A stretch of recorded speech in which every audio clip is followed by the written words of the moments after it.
Alors bonjour les gens, voilà maintenant le 11e numéro de cette revue de la semaine.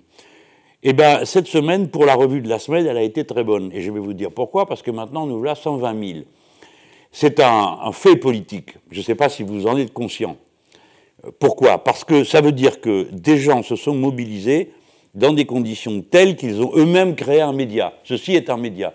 Et nous sommes à des niveaux de diffusion maintenant de chacune des revues de la semaine qui sont équivalents au niveau d'une émission dans une des chaînes d'information en continu. Alors, moi, peu m'importe que ça prenne 2 ou 3 jours pour arriver au même niveau, hein, mais ça arrive au même niveau. Donc c'est très important et c'est un fait politique, c'est une première. Ça n'a jamais eu lieu dans le passé jusque-là. Et le fait ne s'explique pas par moi, évidemment, que le swag compte beaucoup dans cette histoire, mais ça s'explique par l'action des gens qui cochent « je m'abonne ». Hein. Je pense qu'ils ont une volonté. Ils veulent atteindre un résultat et ils sont en train de l'atteindre. Alors, dans le classement de cette revue de la semaine par rapport aux autres émissions d'actualité et de politique sur la chaîne YouTube, nous sommes donc nettement et de très loin en tête. Bon. Mais ce qui est intéressant et marrant, et j'espère que ça va déclencher d'intenses crises d'urticaire de jalousie, c'est que nous sommes aussi dans le classement mondial. Alors moi je me pince parce que j'ai du mal à y croire, mais c'est comme ça. La semaine dernière, je vous ai dit qu'on était dans le top 100. C'est pas mal, hein, quand même, parce que le monde c'est grand, hein, puis nous on n'est pas très grand. On est 65 millions. Bon, la population du monde c'est plus de 7 milliards, ça fait quand même du monde. Eh bien, bon, dans le top 100, nous y sommes. Et maintenant, nous sommes entrés dans le top 50. Voilà. Bon, ça, c'était la partie roulement de tambour d'autosatisfaction de la revue de la semaine. Alors, bien sûr, comme d'hab, il faut mettre des pouces bleus parce que ça aide à faire monter, et puis s'abonner, parce que c'est comme ça qu'on fait avancer l'idée qu'on est en train de faire avancer ensemble en ce moment. Bon, sinon, j'ai encore un message à passer, il faut que je le fasse maintenant, parce que la fin de l'année approche. Hein, heureusement, soit dit par parenthèse. La fin de l'année approche. Alors, qu'est-ce qui se passe le 31 décembre? Oui, d'accord, c'est le réveillon, je suis au courant, merci, mais c'est pas ça le sujet. Le sujet, c'est que le 31 décembre, c'est la limite pour aller s'inscrire sur la liste électorale. Donc, vous n'allez pas le faire en plein réveillon, ne me racontez pas d'histoire. Hein, puis ça se trouve, en plus, la mairie est fermée. Alors donc, c'est pas le sujet. Il faut donc y aller avant. Y aller avant, pour quoi faire? Pour s'inscrire. Pour s'inscrire sur les listes électorales. Si vous n'êtes pas inscrit, vous ne pourrez pas voter. Alors, vous allez vous réveiller en mars, hein, ou en avril prochain. Vous vous serez passionné pour l'élection, vous serez intéressé, vous aurez choisi quelqu'un, peut-être même moi, hein, c'est dire. Et puis au dernier moment, paf, pas moyen d'aller voter. Alors ça, c'est le cas de ceux qui ont oublié de s'inscrire. Même si vous êtes soi-disant inscrit automatiquement parce que vous venez d'avoir 18 ans, allez vérifier. Parce qu'il y a 15% qui passent entre les gouttes et qui ne sont pas inscrits. Alors après, ils sont là comme des ballots. Le jour du vote, tu fais la queue pendant un moment, tu arrives au moment de voter, on te dit « Ah ben, on ne vous connaît pas, vous n'êtes pas inscrit, au revoir ». Bon, déjà, la honte dans le bureau de vote, hein, faut en tenir compte, et puis après, ben, vous ne votez pas. Alors ça, c'est pour ceux qui sont inscrits, soi-disant, automatiquement. Et puis après, il y a ceux qui croient qu'ils sont inscrits, mais qui sont mal inscrits. C'est-à-dire, l'année dernière, vous faisiez vos études, comme tous les gens importants, à Besançon, mettons par exemple à la faculté de lettres, comme moi, et vous étiez inscrit à Besançon. Et ensuite, vous venez à Paris pour faire prof, en banlieue, comme tout le monde, et, parce que le premier poste, c'est toujours en banlieue. Alors, et vous arrivez là et vous croyez que vous allez voter. Eh bien non, parce que vous êtes mal inscrit. Voilà. Donc, occupez-vous de ça, les gens. Et je dis d'une manière un peu plaisante pour que vous dressiez l'oreille et puis que vous restiez dans la course de ce que je dis. Mais vous savez, la démocratie, ça repose sur le vote. Hein. C'est pas la peine de faire des grandes phrases sur on soutient, on aime la démocratie et le reste, et puis au dernier moment, quand il s'agit de la faire vivre, alors là, terminons, on ne s'est même pas préoccupé de savoir si on est inscrit. Alors, je sais bien qu'il y a plein de gens qui vont me dire « mais moi, j'en ai plus rien à faire, je ne veux plus les voir, je ne veux plus participer à cette farce ». Mais je le comprends, il y a 1000 raisons de dire que c'est vrai. Je ne vais pas raconter l'histoire, je le sais. Mais si vous en restez là, vous êtes la dupe, parce que les autres qui, eux, sont précisément ceux qui sont responsables de votre écœurement, eux, vous inquiétez pas qu'ils vont aller voter. Ça, c'est clair. Ils vont aller voter, et puis ils vont voter pour leurs amis. Pourquoi? Pour que ça continue. Qu'est-ce qui continue? Tout ce que vous détestez, et que vous êtes justement en train de dire que comme ça vous dégoûte, vous ne voulez plus aller voter. Donc, il faut aller voter. Et il faut aller voter, moi je vous dis mon message, hein, pas simplement parce que moralement c'est mieux d'être citoyen et tout ça, je le pense. Mais je ne vous le dis pas, parce que si je vous le dis après, vous allez commencer à vous braquer ou à vous reculer, etc. Si vous voulez, pourquoi il faut aller voter? Pour les faire dégager. Vous avez l'occasion là, d'accord? D'habitude, il faut faire grève. La grève, ça vous coûte une journée de travail, si vous travaillez. Ou sinon, il faut aller dans la rue, et puis on fait des choses et des machins, on se prend 2 ou 3 grenades que M. Cazeneuve vous envoie. Bref, vous connaissez tout ça. Là, c'est un bulletin de vote, bon sang, c'est pas si compliqué que ça. Alors évidemment, il faut prendre une décision politique. Mais allez-y, parce que si vous n'y allez pas, ce machin va continuer. Et il ne peut pas continuer. Et ça sera sur notre dos que ça continuera, sans parler de qui risquerait bien d'être élu si ce n'est pas moi. Un autre sujet. Je le fais encore une fois, c'est pas pour affoler, mais c'est pour faire réfléchir. Vous savez qu'il y a eu la COP 21, puis la COP 22 au Maroc, qui se sont tenues. C'est une assemblée de tous les peuples et nations du monde pour discuter de la manière de réduire les gaz à effet de serre, et en particulier le CO2. Alors, c'est clair que la situation n'est pas flambarde aujourd'hui, parce que déjà que certains pays avaient signé, mais ils signaient, vous voyez, comme ça, quoi. Je signe, mais je ne veux pas le faire. Bon. En particulier, les États-Unis d'Amérique. Parce qu'ils avaient signé, mais ils devaient encore passer devant le Congrès. Ils étaient absolument certains que s'ils passaient devant le Congrès, ils seraient battus. Et ça en était bien sorti, parce qu'il y a quelque chose qu'il faut que vous sachiez à propos des textes internationaux. C'est le rôle du conditionnel et le rôle de l'impératif. Hein. C'est should et would. Alors, suivant que c'est should, ça veut dire ça sera comme ça et pas autrement. Et si c'est would, ça sera comme ça, peut-être. Alors, chaque fois que vous voyez would, vous êtes sûr que vous êtes en train de vous faire avoir, parce que celui qui vous met would, ça veut dire qu'on verra bien quand est-ce qu'il aura le temps de s'en occuper. Et c'est ce qui s'est produit avec la COP 21 et avec les Nord-Américains, si bien qu'à la fin, il y avait qu'eux qui avaient l'air plutôt ballots, parce que les Chinois, eux, ont dit « Ah ben très bien, on va faire tout ce qu'on a dit », et puis c'était pas would, c'était should, ils l'ont fait. Bon, les Nord-Américains, rien. Bon, là-dessus, ils élisent Trump. Alors lui, ça n'a pas traîné, le type qu'il a choisi pour les relations étrangères, c'est le patron d'une grande entreprise de pétrole, peut-être la plus puissante du monde, c'est vous dire. Hein. Donc là, ça ne va pas le faire, quoi. C'est clair que, comme lui, en plus, il ne croit pas que le réchauffement climatique soit lié à l'activité de l'homme, et je ne crois même pas qu'il croit qu'il y a un réchauffement climatique. Parce que ce qu'on appelle les climato-sceptiques, ils commencent par discuter les chiffres, et puis après, vous apercevez qu'en réalité, ils ne croient à rien de tout ça. Ils pensent que, il fait un peu plus chaud de temps à autre, c'est le climat, ça a toujours été comme ça, une saison bonne, une autre qui est mauvaise. Alors, si je vous reparle de tout ça, c'est parce que jusqu'à présent, je vous ai expliqué à plusieurs reprises, ici même dans cette revue de la semaine, que l'accord qui a été signé à la COP 21, c'est un accord qui dit qu'on va réduire de 2 degrés la progression du réchauffement climatique, à 2 degrés. Bon, naturellement, à 2 degrés, c'est pas fameux, parce qu'à 1,5, il y a déjà un paquet de pays qui disparaissent sous la flotte. Hein. Bon, l'eau de la mer qui monte.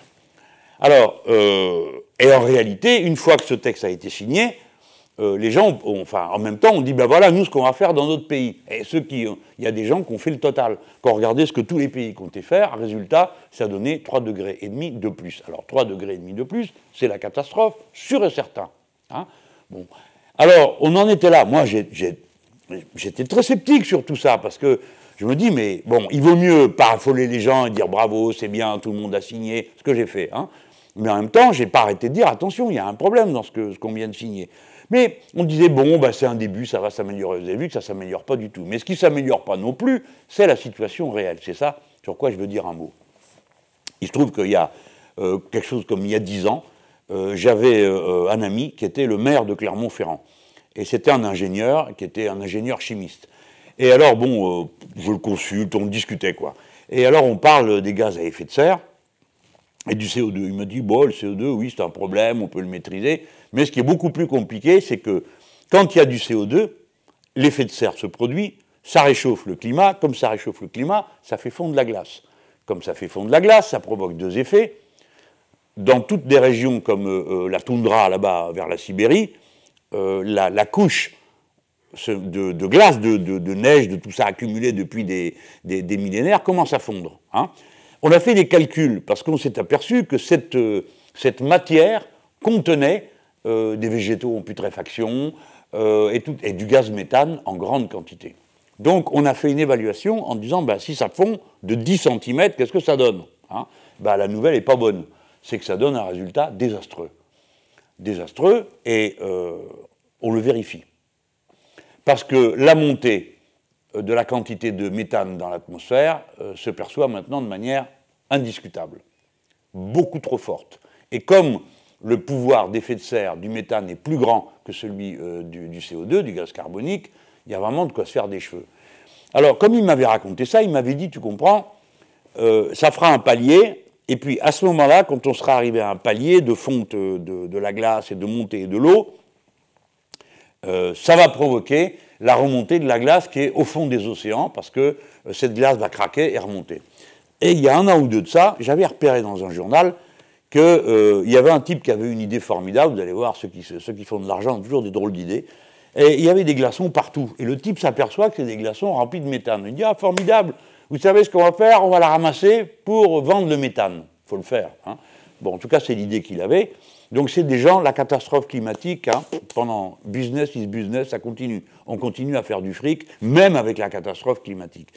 Et là, l'étude qui est sortie est vraiment pas encourageante, parce que c'est un peu partout le réchauffement de la surface du sol, hein, pas seulement dans des zones comme celles que je viens de décrire, qui sont des zones extrêmes, mais il y a d'autres endroits où le sol est bien gelé souvent, que la quantité de gaz méthane qui se libère va croissant. Donc il faut vraiment prendre au sérieux le changement climatique, il faut vraiment prendre au sérieux les problèmes qui vont surgir. Hein. Il faut vraiment comprendre que c'est un vrai problème, ce n'est pas une invention, ce n'est pas un jeu, ce n'est pas quelque chose qu'on va regarder chez soi, tranquillement assis dans son fauteuil à la télé. C'est quelque chose qui va se passer partout autour de nous. C'est des événements climatiques extrêmes, c'est la montée de l'eau. Hein. Et ces choses-là, ça lève des défis. Et je vais y revenir pour la énième fois. Si l'eau monte, si les conditions climatiques changent, alors nous avons un sérieux problème avec le réseau des centrales nucléaires dans notre pays. Et d'abord avec celle de Blaye, qui est dans l'estuaire de la Gironde, si l'eau monte. Et ensuite ailleurs dans le pays, si les événements climatiques extrêmes ont lieu. Donc, quand je vous propose de passer à 100% renouvelable, eh bien, ce n'est pas simplement parce que je trouverais ça plus sympathique, ce qui est vrai, je trouverais ça plus sympathique, mais parce que c'est une urgence qui est dictée par l'intérêt général. Voilà. Pensez-y, et surtout pensez-y quand vous êtes en train de choisir qui vous voulez élire comme président de ce pays. Quelqu'un qui s'occupe de ça ou quelqu'un qui s'en fout et qui n'a rien compris. Parce que quand j'écoute les uns et les autres, ils trouvent tous que le nucléaire c'est formidable, ils sont tous là à vous dire que c'est un élément d'indépendance, et tout un tas d'histoires comme ça qui n'ont aucune signification concrète réelle. Ce n'est pas vrai. C'est dangereux et maintenant il faut en sortir. Et je vous rappelle les gens que pour en sortir, il y en a pour 20 ans. Hein, ce n'est pas un bouton sur lequel on appuie. Il y en a pour 20 ans. Et non seulement il faut en sortir, mais pour en sortir, ça prend du temps pour démonter, ça prend du temps pour arrêter, mais il faut aussi produire de l'autre côté, parce qu'on ne va pas se passer de l'énergie, hein. C'est pas ça le sujet. Bon, réfléchissez-y, parce que c'est une des questions, vous savez, c'est les questions qu'embêtent. Alors bon, comme elles embêtent, on n'en parle pas. Mais si, moi j'en parle. Voilà. Et vous devrez trancher dans quelques mois sur ce sujet, avec un bulletin de vote, parce que vous vous êtes rappelé à temps d'aller vous inscrire avant le 31 décembre. Bon, maintenant, je vais passer à un sujet qui me percute certainement autant que vous tous, mais moi en plus qui m'indigne, parce qu'il donne l'occasion à mes adversaires de me traiter d'une façon qui est absolument inacceptable. Et j'espère que vous vous joindrez à mon indignation sur le sujet. Ces dernières heures, nous avons été tous bouleversés par la diffusion des images en provenance d'Alep et du bombardement que la partie est de cette ville est en train de subir. À cette occasion, et d'une manière dont je comprends l'efficacité électorale contre moi, mais dont je désapprouve moralement absolument l'usage, on fait de moi un ami des bombardements sur cette partie de la ville. Et évidemment, cela suscite en moi une immense indignation. Comment peut-on penser qu'il y a une personne, ici ou là, qui aime les bombardements et leurs conséquences? Donc, à ceux qui se poseraient des questions, je leur dis que je suis comme eux, indigné, blessé, et comme il se trouve que j'ai des moyens particuliers de connaître les détails, je le suis peut-être beaucoup plus que quelques-uns de ceux qui s'en tiennent aux images seulement. Mais je connais le pouvoir des images, notamment en période de guerre. il y a un dicton de journaliste qui dit que la première victime d'une guerre, c'est la vérité. Voyez-vous, il y a pour certains une façon de s'indigner sur les bombardements d'Alep qui leur permet de rester silencieux sur ceux qui ont lieu en ce moment même à Mossoul, dans une bataille au corps à corps épouvantable. Et je vous garantis qu'à Mossoul, on ne jette pas des croquettes pour les chats des gens qui se trouvent là et des bonbons pour leurs enfants. Ce sont des bombes qui détruisent tout, qui écroulent là aussi les immeubles. Et de la même manière, il y a des bombardements en cours au Yémen. Voyez-vous, de mon côté, tous les bombardements m'écœurent, pas certains seulement. Et c'est vrai, des bombardements comme de la guerre en général. Quand les choses vont si mal, quand on sent que d'un point de fixation pourrait contaminer l'espace tout entier et que la guerre pourrait se généraliser, il faut raison garder. Ce qui est en cause à Alep, comme à Mossoul, comme au Yémen, comme sur la frontière de la Turquie, c'est un plan d'ensemble qui font que se confrontent des puissances régionales qui chacune espère arracher un morceau du territoire de la Syrie ou se garantir le passage sur son territoire et l'accès aux richesses que représentent les gazoducs et les oléoducs. Rien d'autre. Rien d'autre. Ce n'est pas une guerre de religion qui a cours en ce moment, c'est une guerre d'intérêt. Et à mes yeux, tous ceux qui essayent de déséquilibrer le regard que l'on porte sur cette région ne rendent service à personne, même pas à eux-mêmes, car l'histoire finira par montrer quels menteurs ils ont été. Je me souviens trop de cette période où on nous a accablés de témoignages qui étaient destinés à nous convaincre qu'il y avait des armes de destruction massive en Irak. Et ensuite, on a essayé de nous prouver que Saddam Hussein, quasi personnellement, avait débranché les couveuses des enfants nouveau-nés, avant qu'on s'aperçoive que la personne qui racontait ça était la fille d'un ambassadeur de l'Arabie Saoudite et que cette situation n'avait jamais eu lieu. Bien sûr, les bombardements ont lieu à Alep et ils sont terribles. Ils opposent des armées et non pas une armée contre des civils.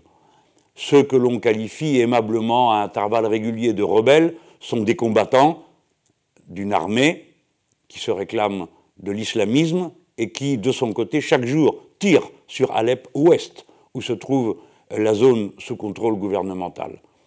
Encore une fois, je ne dis rien de tout cela pour émanciper l'un ou l'autre de sa responsabilité, mais pour dire la vérité, ce qui se passe vraiment, et quel doit être notre point de vue. Notre point de vue, c'est celui des Français et des intérêts de la France. L'intérêt de la France, c'est la paix. Pour arriver à la paix, il y a une méthode, la coalition universelle pour en finir avec Daesh.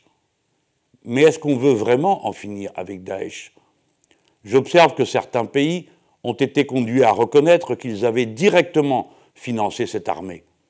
Et pour moi, je ne fais pas de différence entre Daesh et les autres branches de ce type, notamment des troupes d'Al-Qaïda qui se trouvent à Alep-Est et qui sont directement responsables des assassinats et des meurtres qui ont eu lieu en France. Une coalition universelle et la mise autour de la table de tous ceux qui ont parti pris à cette guerre pour discuter sérieusement des vrais intérêts qui sont en cause.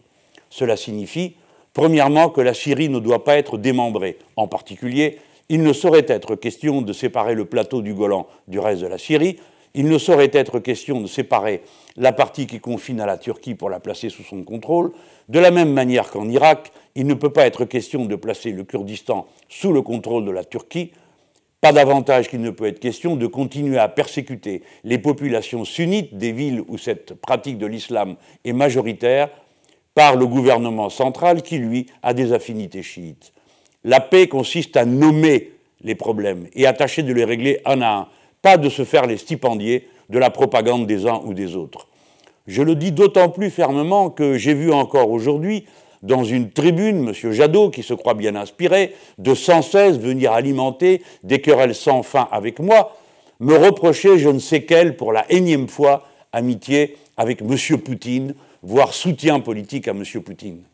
M. Jadot est décidément bien étrange. Il était le directeur des actions de terrain de Greenpeace. Je ne me souviens pas qu'à l'époque où une équipe de Greenpeace a été interceptée par la Russie, alors qu'elle se livrait à une attaque d'une plateforme qui forait pour trouver du pétrole et dont le danger était extrême. Eh bien, il est protesté contre le fait que Noël, ma mère et moi, pas lui, Noël, ma mère et moi, avons signé une tribune pour demander la libération de ces militants de Greenpeace, alors même que nous étions parfaitement conscients du fait qu'en droit international, c'était un acte de piraterie. Mais nous pensions que c'était un acte d'insoumission écologique et qu'il fallait pour cela défendre ceux qui l'avaient commis. À l'époque, j'étais du côté de ces gens, et je le suis toujours. Et j'aimerais savoir pourquoi on m'impute une proximité avec quelqu'un qui a mis en prison le seul ami que je peux avoir en Russie et qui est le président du Front de gauche de Russie. Vraiment, cela est insupportable et indigne d'un débat sérieux, entre gens sérieux. La guerre est une réalité, pas un jeu, pas un alibi dont on peut se servir pour nourrir ses campagnes électorales. Si demain nous gouvernons la France, que ce soit lui ou un autre, ou moi, nous aurons à faire face à ce problème et à le régler avant que la guerre se généralise. Ça ne sert à rien d'aller participer aux bataillons de combattants médiatiques qui viennent chaque jour en rajouter pour appeler à la confrontation avec la Russie. Car c'est toujours la conclusion qui est tirée. C'est que compte tenu de ce qui se passe là-bas, il faudrait qu'on se batte ici avec les Russes. Cela me paraît totalement déraisonnable. J'y suis absolument opposé. Je suis pour la paix en Europe et là-bas. Et je m'en donne les moyens, avec une politique cohérente, avec des revendications qui sont cohérentes. Vous tous qui m'écoutez, je vous demande d'y réfléchir. Ne vous laissez pas entraîner, enrôler dans une guerre aux côtés d'un des combattants. Pensez d'abord à notre intérêt à tous, c'est-à-dire à la paix. Et si on veut la paix, il faut s'en donner les moyens, pas aller battre le tambour des armées étrangères.